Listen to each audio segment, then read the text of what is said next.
స్వదేశంలోనే కాదు విదేశీ గడ్డపై సత్తా చాటుతున్నారు తెలుగు యువత. ఇందుకు నిదర్శనం పశ్చిమ గోదావరి జిల్లా పాలకొల్లుకు చెందిన ఈ యువకుడు. సాఫ్ట్వేర్ ఉద్యోగిగా కెరీర్ ప్రారంభించిన ఈయన ఆస్ట్రేలియాలో PR సాధించి న్యూ సౌత్ వేల్స్ రాష్ట్ర ప్రభుత్వంలో కీలక బాధ్యతలు చేపట్టాడు. ఈ అరుదైన విజయం వెనుక ఉన్న కృషి ఏంటి, విదేశీ ప్రభుత్వాల్లో కొలువు సాధించడం ఎలా సాధ్యమైంది తదితర విషయాలు గిరిప్రసాద్ సీతారాం మాటల్లోనే విందాం. సాధారణంగా విదేశాలకు వెళ్లే మన యువత అంతా అక్కడ ఉన్నత చదువులు చదువుకోవడం కోసం, లేకపోతే IT జాబులు చేయడం కోసం, లేకపోతే వ్యాపారం చేయడం కోసం వెళ్తూ ఉంటారు.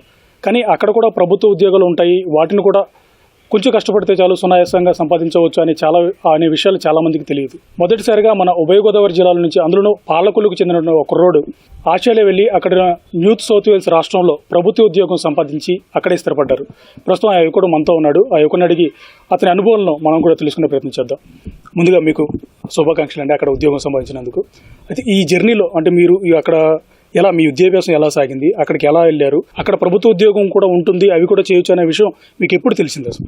నేను కూడా ఇక్కడ పాలకొల్లులో విద్యాభ్యాసం చేశానండి. ఇంజనీరింగ్ మాత్రం బాపట్ల చేయడం జరిగింది. ఆ తర్వాత అక్కడ నుండి క్యాంపస్ ఇంటర్వ్యూలో ఆస్ట్రేలియా వెళ్ళడం జరిగింది నేను TCS ద్వారా. అక్కడికి వెళ్ళిన తర్వాత ఇక్కడ కంపెనీలు కేవలం మనల్ని వర్క్ వీసా మీద మాత్రమే ఉంచేవి, కానీ అక్కడ ప్రభుత్వ ఉద్యోగాలు ఉన్నాయని, వాటిని సాధించవచ్చని అక్కడ ఉన్న తోటి కొలీగ్స్ ద్వారా తెలుసుకోవడం జరిగింది నేను కూడా. అప్పుడు నేను దానికోసం వాటికి సంబంధించిన ఎగ్జామ్స్, క్లియరెన్సెస్ అన్ని పూర్తి చేసుకుని మొదట అక్కడ PR సంపాదించి, ఆ PR తర్వాత అక్కడ స్టేట్ గవర్నమెంట్ నిర్వహించే నోటీసులో పార్టిసిపేట్ చేసి నేను కూడా అక్కడ గవర్నమెంట్ ఉద్యోగం సాధించడం జరిగిందండి. ఉద్యోగం సాధించడానికి అంటే మనకి ఇక్కడ ఉన్నట్టు APPSC, UPSC అలా ఉంటాయి కదా, అక్కడ ఏదైనా కాంపిటేటివ్ ఎగ్జామ్స్ కి సంబంధించి అలాంటివి ఏమైనా ఉంటాయా?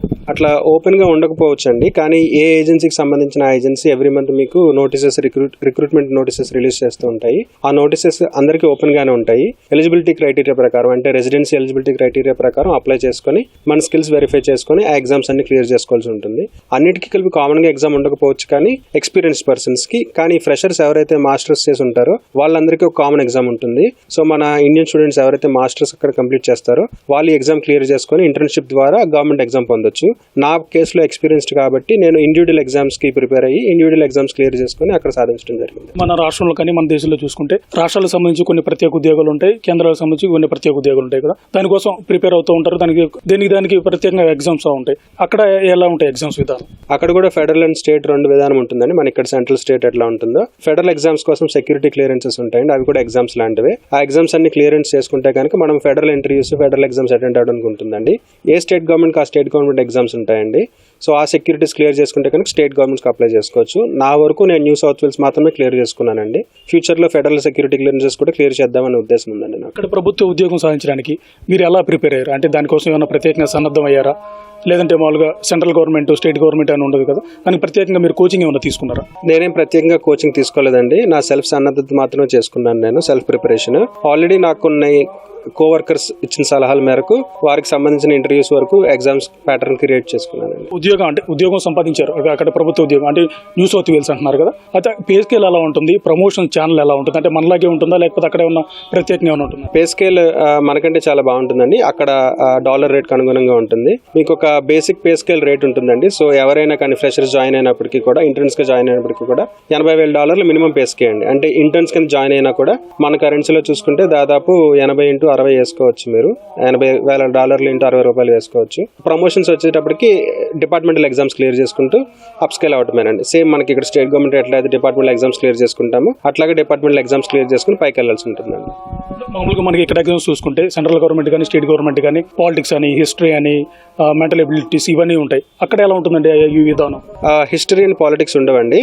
అక్కడ మాత్రం ప్రత్యేకంగా మీకు mental ability, analytical skills, communication skills చాలా ఇంపార్టెంట్ అండి. ధైర్యంగా మాట్లాడగలగటం, నలుగురిలో మాట్లాడగలుగుతాం, చాలా యాక్టివ్గా పార్టిసిపేట్ చేయగలగటం, అవే కీ ఉంటుంది. స్టార్ ప్యాటర్న్ ఎగ్జామ్ జరుగుతుంది, అంటే సిచ్యువేషన్ అండ్ రెస్పాన్స్ బేస్ దాని స్టార్ ప్యాటర్న్ అంటారండి. ఇంటర్నేషనల్ ఇంటర్వ్యూస్ ప్రిపేర్ అయ్యే వాళ్ళు ఎవరైనా కూడా స్టార్ ప్యాటర్న్లోనే ఎగ్జామ్స్కి ప్రిపేర్ అవ్వాలండి. ఆ స్టార్ ప్యాటర్న్ ఇంటర్వ్యూ ప్రిపేర్ అయితే కనుక మీరు చాలా ఈజీగా క్రాక్ చేయగలరు. అంటే ఏ సందర్భానికి మీరు అలా బిహేవ్ చేస్తారనేది స్టార్ ప్యాటర్న్ ఇంటర్వ్యూ ప్రొసీజర్ అండి. ఇంజనీరింగ్ చదివేటప్పుడు క్యాంపస్ సెలక్షన్స్ లో సెలెక్ట్ అయ్యారు, TCS లో జాబ్ చేశారు, చెన్నైలో చేశారు, తర్వాత సిడ్నీ వెళ్ళారు. మీ ప్రభుత్వ ఉద్యోగం సంపాదించడానికి అక్కడ మీకు ఎంత సమయం పట్టింది? నాకు PR సాధించడమే ముఖ్యమండి. PR సాధించిన తర్వాత నాకు 6 నెలల సమయంలో నేను ప్రభుత్వ ఉద్యోగం పొందగలిగానండి. మామూలుగా మీరు ఐటీ జాబే ఇక్కడ టీసీఎస్ అంటే ఐటీ జాబే చేశారు అక్కడ కూడా. అంటే ఐటీ జాబ్ అంటే మామూలుగా మనకి ఫైనాన్షియల్గా బాగుంటుంది, ఎర్నింగ్ అన్ని అంతా. కానీ మీరు అటువైపు ఎందుకు వెళ్ళాలనుకున్నారు గవర్నమెంట్ జాబ్కి? ఇక్కడ state government, Indian state government కొంచెం టైట్గా ఉంటుంది, కాంపిటీషన్ హెవీగా ఉంటుంది. ఆస్ట్రేలియన్ స్టేట్ గవర్నమెంట్లో అంత వాళ్ళు ఇంట్రెస్ట్ చూపించట్లేదండి, విముఖత వ్యక్తం చేస్తున్నారు ప్రభుత్వ ఉద్యోగాలైనా. అక్కడ లోకల్ జనాభా వ్యాపారాల మీద ఎక్కువ ఆసక్తి చూపిస్తున్నారు.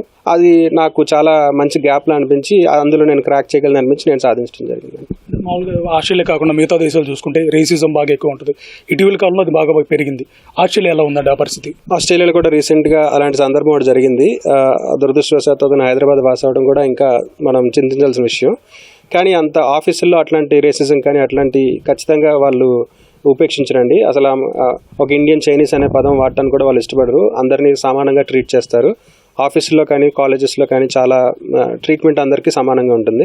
రేసిజాన్ని చాలా కఠినంగా వ్యవహరిస్తారండి. ఆఫీసుల్లో కానీ పోలీసులు కానీ ఎవరైనా కానీ మనకి 1-2 చోట్ల ఎదురవ్వచ్చు, కానీ అవి మనల్ని ఖచ్చితంగా ఇంపాక్ట్ చేయవని నా ఉద్దేశం. మీది కంప్లీట్గా ఈ టెక్నికల్ బ్యాక్గ్రౌండ్ కదా, అక్కడ ఏంటి మీ జాబ్ రోల్ ఏంటి, మీరు అక్కడ పాత్ర ఆ ప్రభుత్వంలో మీ పాత్ర?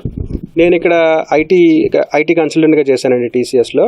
ఇప్పుడు నేను గవర్నమెంట్లో కూడా పార్ట్నర్ కన్సల్టెంట్గా చేస్తున్నాను. అది కూడా 50% ఐటీ, 50% గవర్నెన్స్ రిలేటెడ్. నేను చేసింది IT architecture plus governance. So గవర్నమెంట్కి సంబంధించిన ప్రాజెక్టులకి ఆర్ఎఫ్పీలు తయారు చేయడం, లేదంటే స్టేట్మెంట్ ఆఫ్ వర్క్స్ తయారు చేయడం, కాంట్రాక్ట్స్ తయారు చేయడం, అది నా ముఖ్యమైన పని. But most of the governance, state governance ఐటీలోనే పనిచేస్తుంది. సో నా 50% ఎక్స్పీరియన్స్ అని ఐటీ చాలా ఉపయోగపడుతుందండి. మీకున్న పిఆర్తో మీరు అక్కడ ప్రభుత్వ ఉద్యోగం చేసినంతకాలం మీరు ఆస్ట్రేలియాలో ఉండడానికి అవకాశం ఉంటుందా? లేకపోతే మధ్యలో వాళ్ళ గవర్నమెంట్ నుంచి డివేట్ అయినా, లేదంటే మీరు ఇష్టం లేక మానేసినా అక్కడ ఉండడానికి అవకాశం ఉంటుందా? పర్మనెంట్ రెసిడెన్సీ ఇండెఫినెట్ అండి, ఎంతకాలమైనా ఉండొచ్చు. మీరు ఆ తర్వాత వారి పౌరసత్వం కూడా తీసుకోవచ్చు. పౌరసత్వం తీసుకోవాల్సిన రూల్ ఏం లేదు. మీరు భారతీయ పౌరులుగా ఉంటూ అక్కడ పిఆర్ చేస్తూ అక్కడ గవర్నమెంట్ ఉద్యోగం చేసుకోవచ్చు. ఒకవేళ నేను ప్రభుత్వ ఉద్యోగం మానేసినప్పటికీ కూడా నా పౌరసత్వానికి కానీ నా పర్మనెంట్ రెసిడెన్సీకి కానీ ఎలాంటి ఇబ్బంది ఉండదు. అంటే ఇప్పుడు ఐటీ జాబ్స్ కోసం కావచ్చు, లేకపోతే ఉన్నత చదువుల కోసం ఎవరైనా ఆస్ట్రేలియా వస్తే, మన తెలుగు వాళ్ళు కావచ్చు, లేకపోతే మన ఇండియన్స్ కావచ్చు, ఎవరైనా వాళ్ళు అక్కడ గవర్నమెంట్ ఉద్యోగం సాధించడానికి మీరు ఇచ్చే సలహాలు, సూచనలు ఏంటి వాళ్ళకి? నేనైతే మొదట మాస్టర్స్ ఆల్రెడీ మాస్టర్కి వచ్చేసి ఉంటే కనుక మీరు వెనకడుగు వేయలేరు. కాబట్టి మీరు ఇమీడియట్గా మీరు చేయాల్సింది పిఆర్ సాధించడం. ఆ తర్వాత ఆటోమేటిక్గా మీకు కావాల్సిన ఉద్యోగం మీకు కావాల్సిన రంగంలో దొరుకుతుంది. మీరు ఆల్రెడీ భారతదేశంలోనే ఉంటూ ఎంఎస్ కోసం ట్రై చేస్తే కనుక, మీకు ఆల్రెడీ ఇక్కడ ఎక్స్పీరియన్స్ ఉండి ఆల్రెడీ ఇక్కడ ఇంజనీరింగ్ చేసినట్టయితే కనుక ఇక్కడ ఒక 3-4 ఏళ్ళు ఎక్స్పీరియన్స్ చేయండి మీ సంబంధిత రంగాల్లో, ఇంజనీరింగ్ కానీ ఎలక్ట్రానిక్స్ కానీ ఐటీ కానీ ఏదైనా. మీరు 3-4 ఏళ్ళ ఎక్స్పీరియన్స్తో ఇక్కడి నుంచే ట్రై చేసుకుంటే కనుక మీకు ఆర్థికంగా చాలా ఉపయోగపడుతుంది. మీరు ఎంఎస్ కోసం వెళ్ళి 40 లక్షలు 80 లక్షలు ఖర్చు పెట్టాల్సిన అవసరం లేకుండా ఇక్కడి నుంచే పిఆర్ సాధించుకునే అవకాశం కూడా ఉంది అని చెప్పే ప్రయత్నం నాదండి. కుటుంబ నేపథ్యం చూస్తే మీ అమ్మగారు ఒక సాధారణ గృహిణి, అందులో టైలర్గా చేస్తారు. మీ నాన్నగారు ఒక రైస్ మిల్లో గుమస్తా. అంటే మీ ప్రయాణం చూసుకుంటే ఇక్కడి నుంచి ఆస్ట్రేలియాలో అక్కడ గవర్నమెంట్ జాబ్ సాధించిన వరకు ఈ జర్నీ అంతా ఒకసారి చూస్తే మీకు ఏమనిపిస్తుంది? చాలా అద్భుతంగా ఉందండి. నేనైతే మొట్టమొదటిగా గురువులు, మా టీచర్స్, మా పేరెంట్స్కి ఖచ్చితంగా నేను ధన్యవాదాలు చెప్పుకోవాలండి. వాళ్ళు నేను ఏమడిగినా కూడా నేను 2-3 సార్లు రంగాలు మారినప్పటికీ కూడా వారు నన్ను ఇబ్బంది పడకుండానే నాకు అభిరుచి ఉన్న రంగంలోకి నన్ను ప్రోత్సహించడం జరిగిందండి. చాలా అద్భుతంగా అనిపిస్తుంది ఈ జర్నీ. అయితే ఇక్కడ స్కూలింగ్ చాలా ఇంపార్టెంట్. ఇప్పుడు అన్ని స్కూల్స్లో ఇంగ్లీష్ మీడియం ప్రవేశపెట్టడం జరిగింది. నేను చదువుకునేటప్పుడు నేను ప్రైవేట్ స్కూల్ చదవాల్సి వచ్చింది ఇంగ్లీష్ మీడియం కోసం. నేను ముఖ్యంగా చెప్పగలిగేది ఏంటంటే కమ్యూనికేషన్ స్కిల్స్. మీరు ధైర్యంగా మాట్లాడగలగాలి నలుగురిలో వెళ్ళినప్పుడు. నేను కాలేజీలో నేర్చుకుంది అదే, ఆఫీస్లో నేర్చుకుంది అదే, ఆస్ట్రేలియాలో నేర్చుకునేది అదే, న్యూజిలాండ్లో జాబ్ చేసిన అదే నేర్చుకున్నాను. ఖచ్చితంగా కమ్యూనికేషన్ స్కిల్స్ చాలా ఇంపార్టెంట్ అండి. మనం ఏం చెప్పాలనుకుంటున్నామో చాలా వివరంగా చెప్పగలిగితే కనుక అది దానికి భాష అవాంతరం కాదు అన్న ఉద్దేశం. ఇప్పుడు మీరు ఇండియా నుంచి వెళ్ళారు అంటే ఇప్పుడు మీరు ప్రైవేట్ జాబ్ చేస్తే ఒకలా ఉంటుంది, అక్కడ మీరు ప్రస్తుతం గవర్నమెంట్ సెక్టర్లో పనిచేస్తున్నారు అంటే అక్కడ అధికారులు కావచ్చు, అక్కడ మినిస్టర్స్ కావచ్చు, వాళ్ళు ట్రీట్ చేసే విధానం ఎలా ఉంటుంది? చాలా గొప్పగా ఉంటుందండి. ఎప్పుడు కూడా నేను ఒక ఇండియన్ని వాళ్ళు నన్ను తక్కువగా చూస్తున్నారనే భావన నాకు ఎప్పుడు కలగలేదండి. నేను ప్రస్తుతం 1 సంవత్సరం నుంచి పూర్తి స్థాయి గవర్నమెంట్ ఎంప్లాయ్గా పనిచేస్తున్నాను. అంతకుముందు కూడా నేను 3 సంవత్సరాలు వాళ్ళ దగ్గర కాంట్రాక్టింగ్ కూడా చేశాను గవర్నమెంట్ ఆఫీస్లోనే. అప్పుడు కూడా నాకు ఎప్పుడు కూడా వాళ్ళు నన్ను తక్కువ చేసి చూడటం కానీ అట్లాంటిది ఏం జరగలేదండి. మినిస్టరియల్ ఇంటరాక్షన్స్ కూడా చాలా ఈజీగా ఉంటుందండి. మనకి ఏదైనా అఫిడవిట్స్ కావాలన్నా, సిగ్నేచర్స్ కావాలన్నా, నోటరీస్ కావాలనుకున్నా చాలా వామ్ వెల్కమ్ చెప్తారు. ఇప్పుడు మీరు అక్కడ ఉద్యోగం సాధించే ప్రాసెస్లో ఒక తెలుగు ఎగ్జామ్ కూడా ఉంటుందని చెప్పారు. అసలు అది ఏంటి, అక్కడ ఏ లెవెల్లో ఉంటుంది, దాని గురించి చెప్పండి. చాలా మందికి తెలియని విషయం అండి, ఆస్ట్రేలియాలో పిఆర్ సాధించడం కోసం నాటీ అనే ఒక తెలుగు ఎగ్జామ్ ఉంటుందండి. రీసెంట్గానే తెలుగు లాంగ్వేజ్ని ఇంట్రడ్యూస్ చేయడం జరిగింది. ఇది ఒక ట్రాన్స్లేషన్ ఎగ్జామ్. అంటే మీకు ఇంగ్లీష్ నుంచి మీ మాతృభాష హిందీ కానీ ఉర్దూ కానీ తమిళ్ తెలుగు ఆ భాషలోకి మీరు రెండు పక్కల తర్జుమా చేయగలరా లేదా అని ప్రూవ్ చేసే ఎగ్జామే ఈ నాటీ ఎగ్జామ్. ఇందులో రీసెంట్గా ఒక 3 years back Telugu exam introduce చేయడం జరిగింది జనాభా పెరగడం వల్ల. ఈ ఎగ్జామ్ క్లియర్ చేస్తే కనుక మీకు ఇండిపెండెంట్ PR అప్లై చేస్తున్నప్పుడు ఒక 5 points అదనంగా వస్తాయండి. థ్యాంక్ యూ అండి. ఇది విదేశాలంటే కేవలం ఉన్నత ఉద్యోగాలు అలాగే డిగ్రీలు MSలే కాదు, కొంచెం కష్టపడితే అక్కడ ప్రభుత్వ ఉద్యోగం కూడా సాధించవచ్చు అని నిరూపిస్తున్నాడు మన పాలకొల్లు కుర్రాడు. కెమెరామెన్ రమణతో ఉమామహేష్, ఈటీవీ న్యూస్, పాలకొల్లు నుంచి.